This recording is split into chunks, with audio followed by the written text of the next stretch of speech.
আজকে চিংড়ি মাছ রান্না করেছি, তাই ভাবলাম সেটা তোমাদের সাথেও শেয়ার করি। মাছটাকে ভালো করে পরিষ্কার করে ধুয়ে বেছে নিয়ে নুন আর হলুদ মাখিয়ে নিয়েছি। তারপরে বেশ কিছুটা সর্ষের তেল দিয়ে দিয়েছি।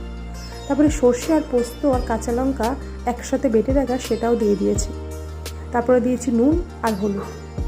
তারপরে মাছটাকে ভালো করে মেখে নিয়েছিলাম। তারপরে কড়াই গরম করে কড়াইয়ের মধ্যে সবটা ঢেলে দিয়েছি আর একটু ধুয়ে জলও দিয়েছিলাম। তারপরে আবারও একটু জল দিয়েছি, একটু নাড়াচাড়া করেছি, তারপরে ঢাকা দিয়ে দিয়েছি। আর এই রান্নাটা সবই কিন্তু অল্প আঁচে হবে। আমি ঢাকাটা খুলেছিলাম 15 থেকে 20 মিনিট পরে। ঢাকাটা খুলে আমি একটু চিনি দিয়েছিলাম। চিনি দিয়ে একটু শুকনো শুকনো হয়ে এলে আমি নামিয়ে নিয়েছি। তোমরা আরও শুকনো করতে পারো তোমাদের মতো, যতটা যে ঝোল খাবে